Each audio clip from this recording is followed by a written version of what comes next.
Hai Eureka Women Lover, Sobat Satya dan Koprol Iklim. Hari ini kita berjumpa lagi di Sustainable Future Talks bersama Mbak Diti. Hari ini kita akan membahas tentang sustainable lifestyle. Halo Mbak Diti, apa kabar? Baik, Gimana nih perasaannya perjalanan ke sini?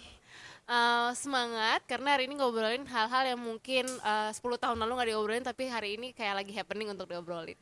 Wah, menarik banget. Apa Nah, sih sebenarnya yang kita mau obrolin ya? hmm, Pasti aku juga penasaran sih mengenai perjalanan Mbak Diti dengan IDDKP dan juga kayak ngeliat aksi-aksi Mbak Diti bareng Mbak Tiza, bareng teman-teman di diet plastik kayak gitu hmm. sih. Mungkin kita kenalan dulu ya siapa sih Mbak Diti ini gitu loh. Dan mungkin banyak orang yang harus tahu dan mengikuti perjalanannya Mbak Diti nih. Boleh kenalan dulu, Mbak? Halo, saya Diti selaku Communication Manager dari Diet Plastik Indonesia.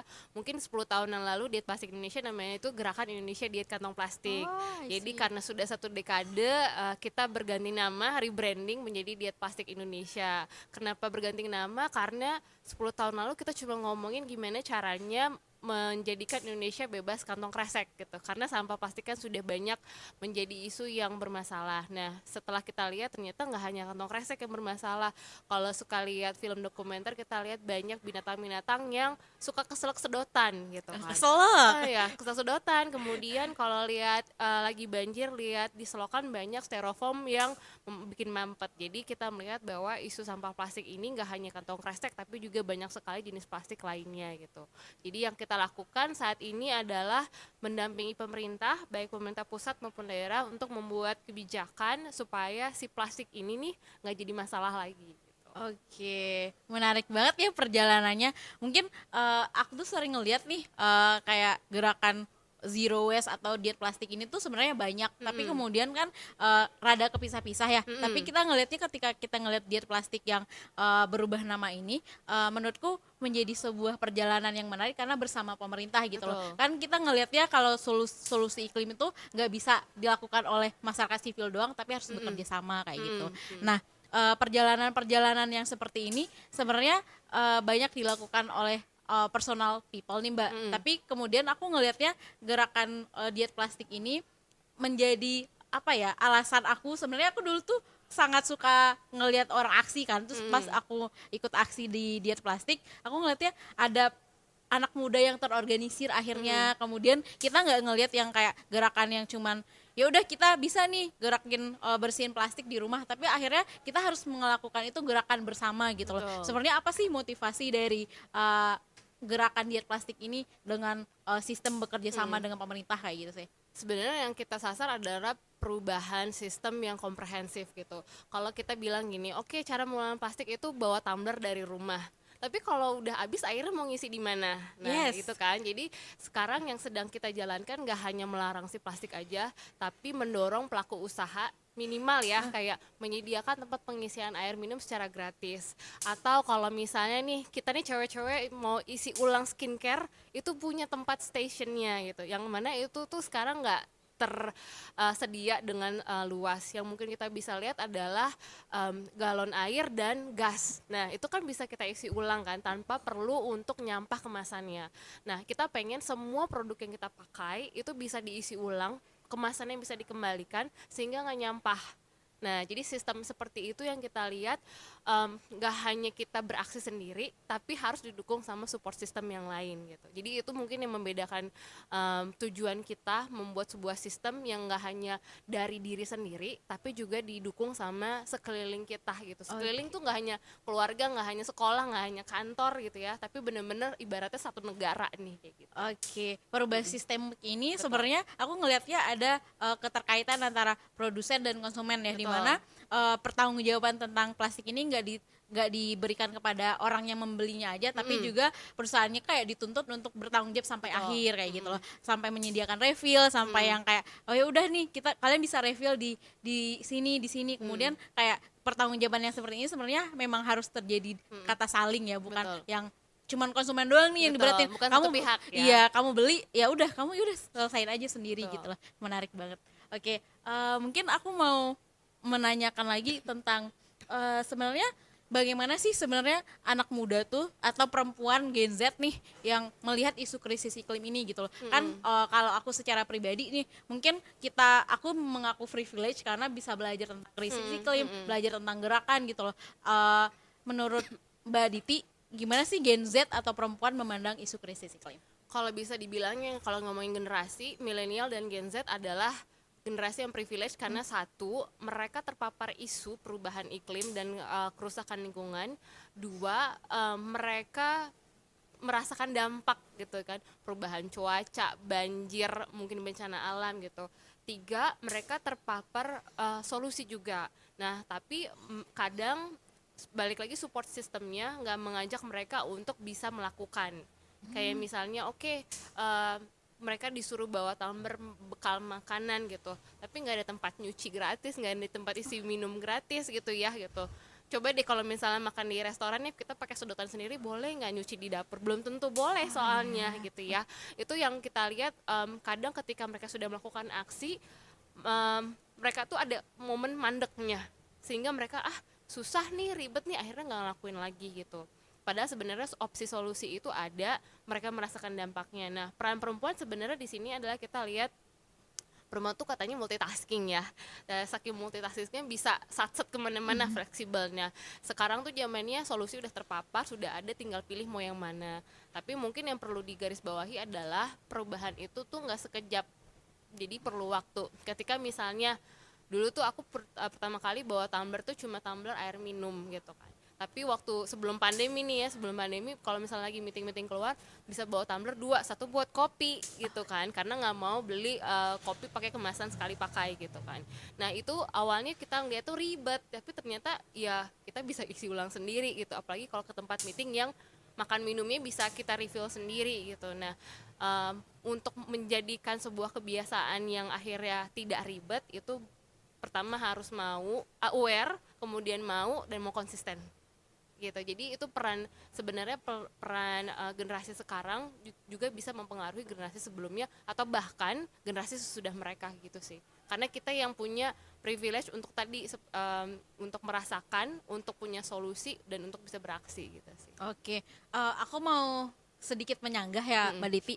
Sebenarnya aku sebagai anak generasi Z lah katakanlah seperti itu, mengenai keterpaparan tentang isu krisis iklim itu semuanya sepertinya terpapar gitu, apalagi Gen Z dengan privilege-nya, teknologinya, kemudian ada sisi yang kemudian yang kayak kita harus membiasakan tadi itu adalah sisi yang kemudian susah untuk dijangkau oleh Betul. anak muda, karena aku ngelihatnya anak muda di kalangan sekarang itu mereka lebih sukanya yang kayak yang pragmatis, kemudian kayak ketika mereka bilang ya yang berbuat itu dulunya bukan kita loh, generasi Betul. Gen X gitu loh, tapi kemudian kenapa kita yang harus mencoba solusi ini, padahal kan ya the futures kita aja udah jelek dengan climate crisis yang semakin jauh gitu loh. Terus aku ngerasanya kayak mungkin kalau kita ngelihatnya di sisi urban ya, karena kita anak Jakarta nih, Betul. anak Jaksel nih, kita ngelihatnya adalah belum ada yang kayak edukasi yang benar-benar menyentuh anak muda itu. Dari aku ya mungkin karena kita ngelihatnya adalah anak muda itu sering dijadikan yang kayak iya anak muda udah terpapar nih, tapi nggak ada yang memang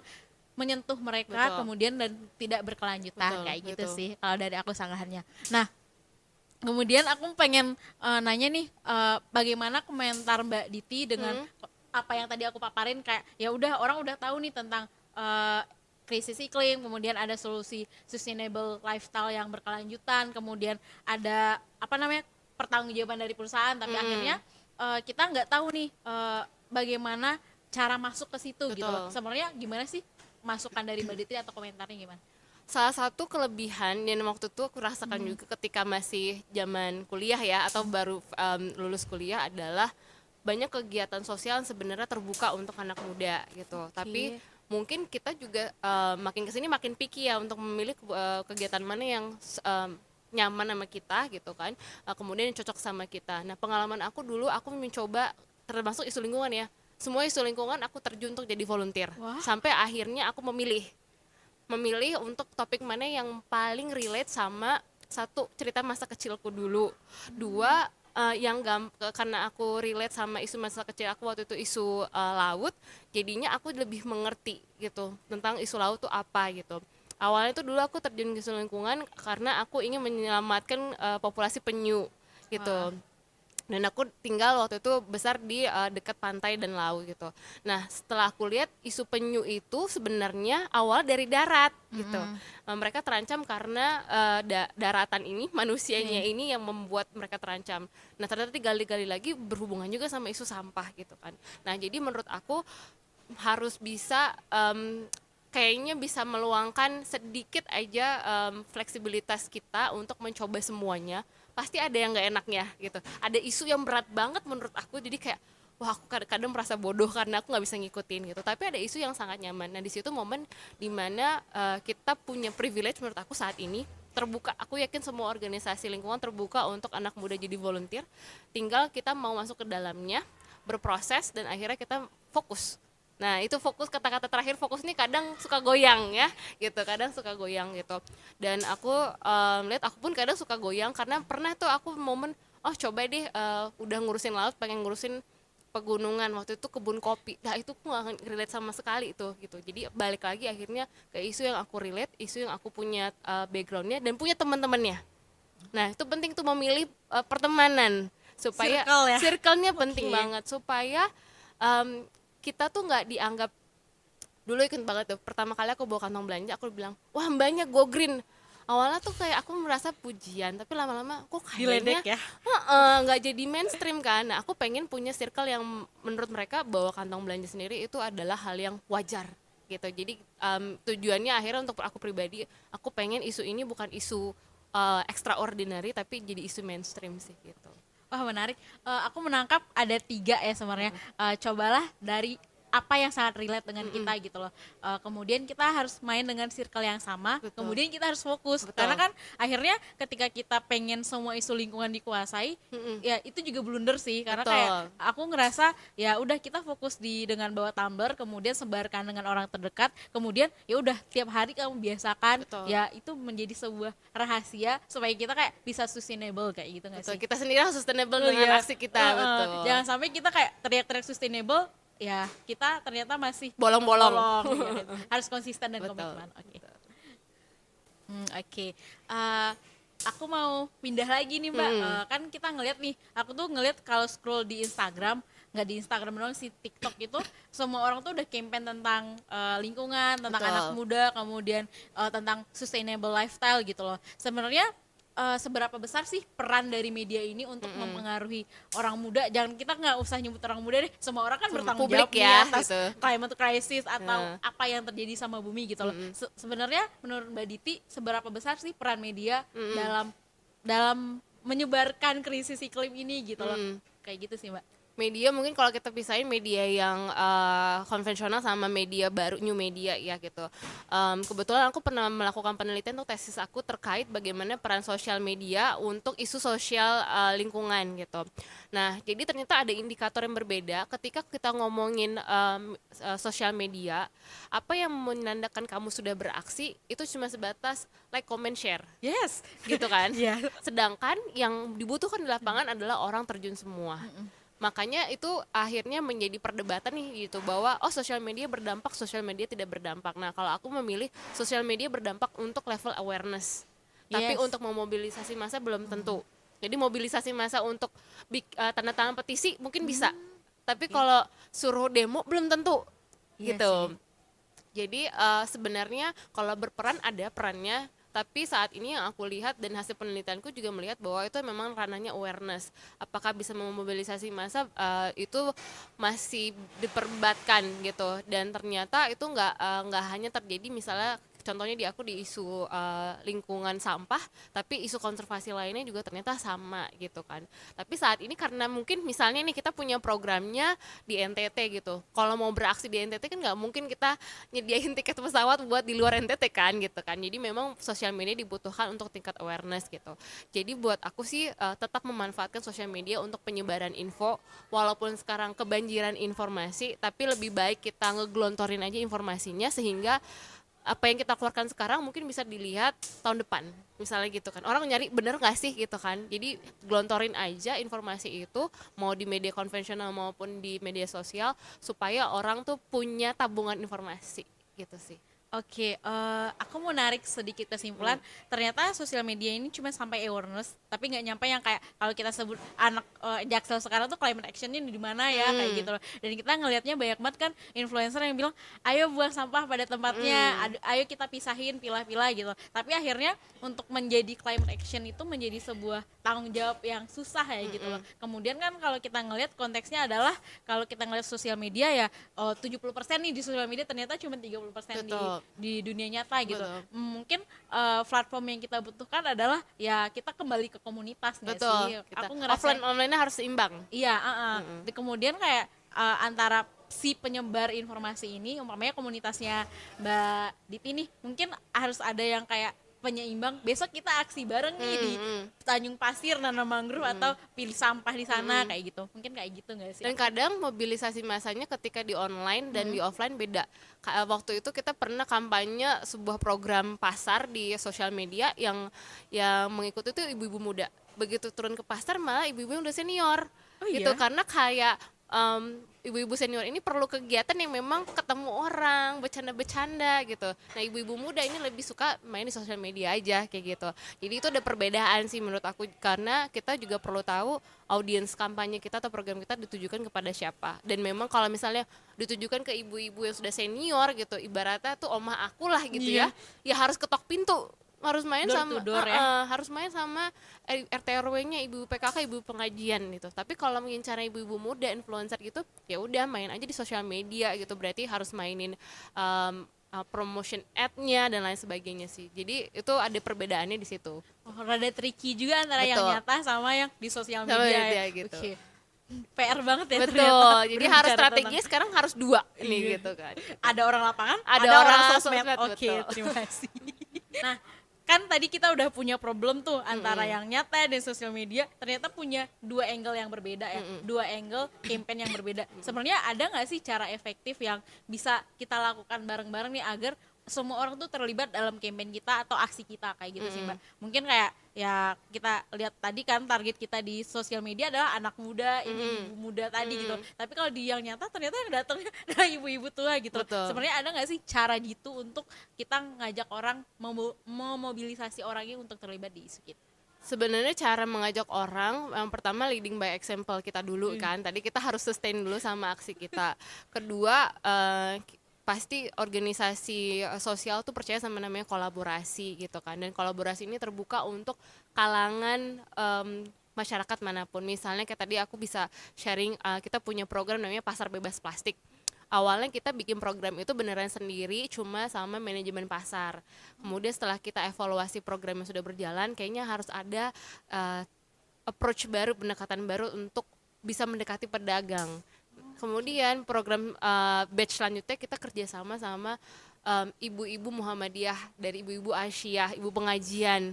Dan ternyata kita baru melihat, oh kalau pendekatan keagamaan bahwa kayak nyampah itu dosa, nanti bawa-bawa dakwah di sholat Jumat dengan isu-isu lingkungan itu ternyata juga cukup efektif. Nah, jadi kolaborasi dengan berbagai pihak itu juga sangat penting untuk menaikkan si campaign itu, keterlibatan di campaign itu. Dan kita percaya bahwa cara untuk orang akhirnya engage adalah dengan peraturan. Nggak ada peraturannya ada peraturannya berantakan, apalagi nggak ada peraturan gitu. Jadi kita bersama-sama juga, kenapa sasaran pemerintah, karena buat mengikat. Jadi kalau kita ngomong ngapain sih ngurangin plastik, udah ada aturannya Bapak Ibu, sebagai warga negara yang baik gitu kan. Jadi harus mengikuti aturan yang ada gitu. Dan ini kan bukan hal yang merugikan gitu kan. Ini buat kebaikan bersama. Nah, kemudian angle-angle itu kita kaitkan juga sama isu-isu religi yang setiap orang bisa relate, balik lagi relate. Nah, harus relate sama kita gitu. Oh, menarik sih. Aku tuh ngelihatnya kan angle-nya sebenarnya kan permasalahan semua orang tuh hampir sama ya dengan plastik. Kemudian yang perlu diingat adalah orang yang menyampaikan kan. Betul. Kayak kita milihnya ulama nih, Oh, iya. setiap sholat Jumat ngomongin tentang kebersihan adalah sebagian dari Dari iman. iman. Which is kalau lo buang sampah di situ itu adalah mengurangi keimanan lo. Kayak ketertarikan dari sesuatu yang memang kita yakini itu ngaruh ya. Betul. Agama, which is itu Betul. agama. Sama ekonomi biasanya. Oh, iya, Kayak pedagang pasar, Bapak Ibu coba deh nggak beli sebulan gitu ya kresek buat bungkus cabe, pakai coba koran bekas gitu kan, yang mana mereka tuh punya ternyata gitu. Ternyata bisa mengurangi sekian ratus ribu rupiah per bulan. buat mereka kan itu Lumayan, banget dikali setahun gitu kan. Jadi pendekatan personal kayak pendekatan agama sama pendekatan ekonomi itu yang bisa menjadi kunci salah satu kunci untuk isu perubahan di isu sosial lingkungan sih gitu. Oke. Menarik ya kolaborasinya kayak dari agama, ekonomi dan personal. Oke, Betul. menarik. Oke, kita pindah ke topik yang lain. Nah, oke, mungkin selama ini tuh kan tadi Mbak Diti bilang kan ada kolaborasi dengan pedagangnya, kemudian pemerintah, kemudian harus ada kata gotong royong atau kolaborasi itu disandingin dengan berbagai aspek. Nah, dari kerja-kerja yang dilakukan sama Diet Plastik nih, apa nih kerjasama yang paling unik yang pernah dilakukan gitu sih Mbak?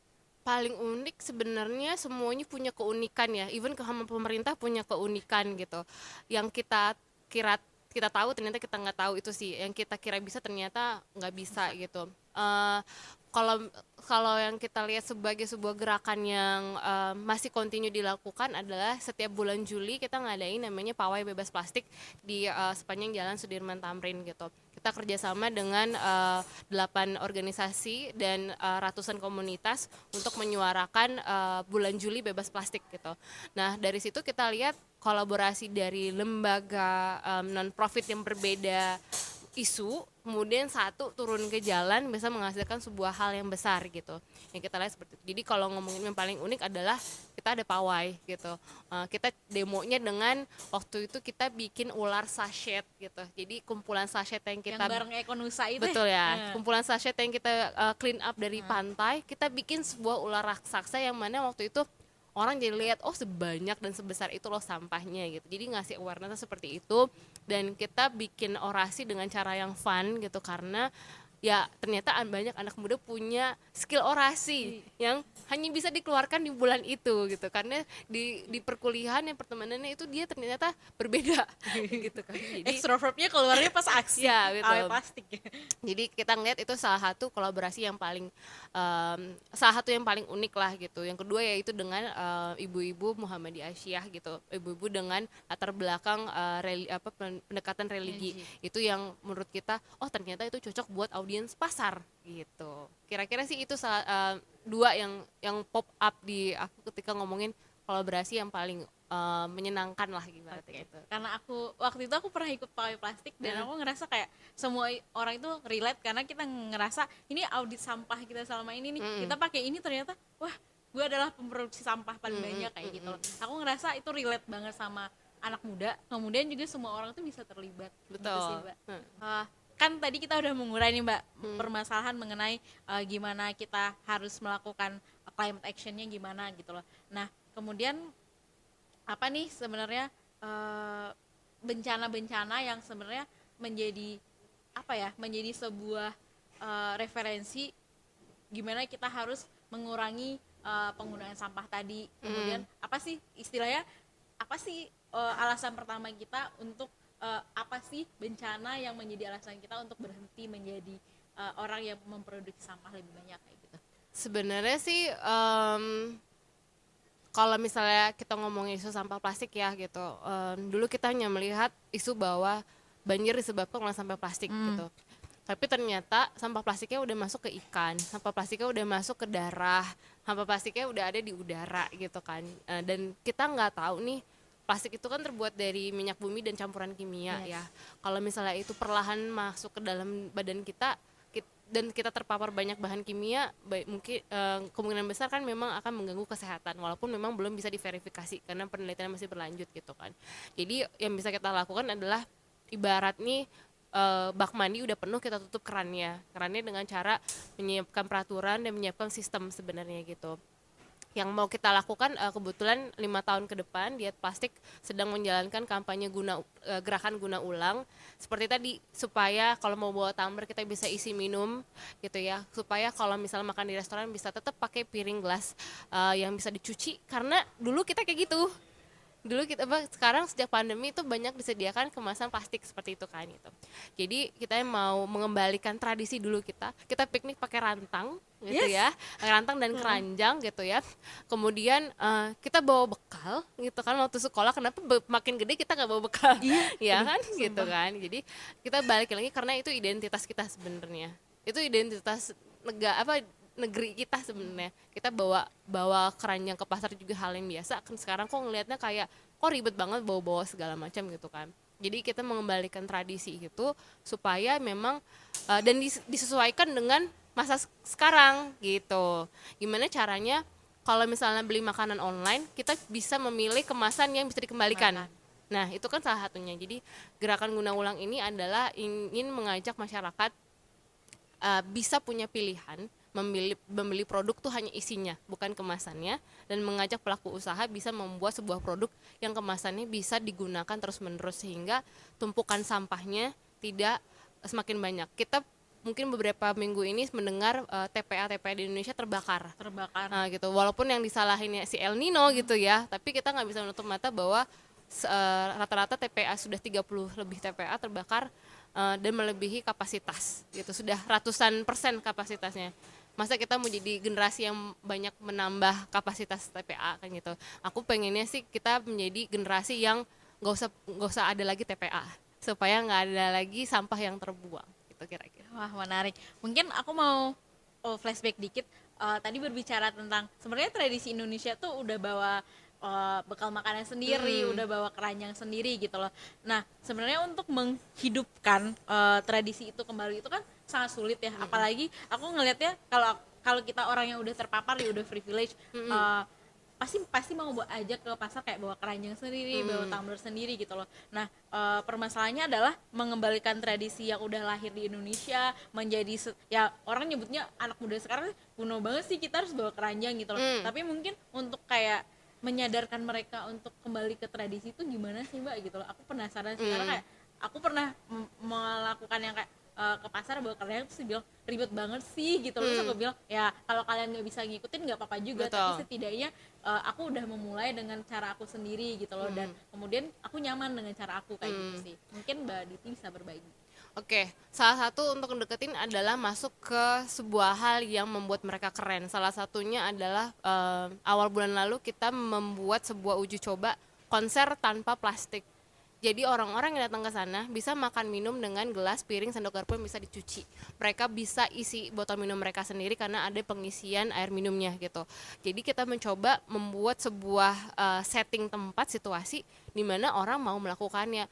Dan kemarin setelah kita lihat video dokumentasinya, foto-fotonya, kita tuh seneng ketika orang lagi nonton nih musisinya sambil pegang gelas. Tapi kan keren ya, Kami pegang gelas gitu kan, dan gelasnya bisa dikembalikan. Mereka datang kosong, pulang kosong, tapi pulang kenyang gitu kan, dan nggak nyampah gitu. Dan nggak nyampah dan bisa menikmati musik gitu kan.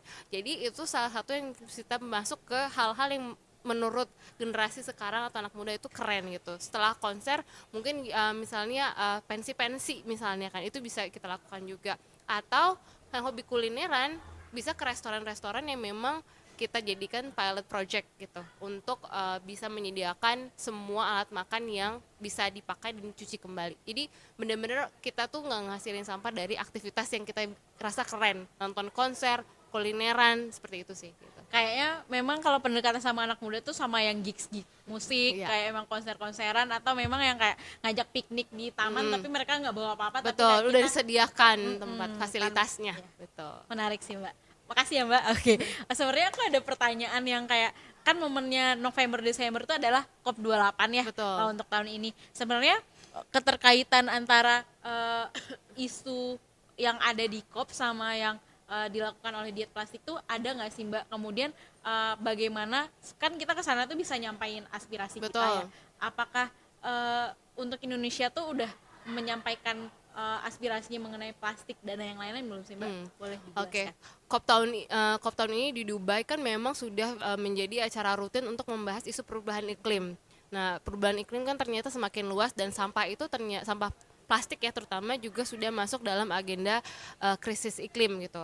Nah, untuk isu tersendiri ternyata isu sampah plastik sudah ada ruang negosiasi sendiri dari UN, namanya Intergovernmental National Committee gitu ya, INC yang sekarang sedang berlangsung di Nairobi gitu. Jadi kalau misalnya ngomongin bagaimana posisi Indonesia untuk menyuarakan ini, sebenarnya sudah ada platformnya sendiri di INC ini, yang mana sudah berlangsung 3 kali. Sebelumnya pertama di Uruguay, kedua di Paris, dan kebetulan aku ikut yang di Paris, ketiga ini di Nairobi, keempat nanti di Kanada, dan finalnya di November 2024 di Busan, Korea. Disitulah Indonesia akan menyuarakan aspirasi bagaimana penanggulangan masalah sampah plastik ini gitu. Jadi dan nanti akan bisa seperti COP. Kita harapannya akan bisa seperti COP. Tapi yang memang sudah kita coba adalah sampah plastik ini, sampah ya juga secara general itu juga termasuk masalah iklim gitu. Karena ada gas metannya, ada ekstraksi minyak buminya, dan semua itu salah satu penyebab krisis iklim gitu. Jadi Indonesia sudah banyak punya forum untuk menyuarakan hal ini. Mudah-mudahan Indonesia juga jadi leader dan konsisten juga.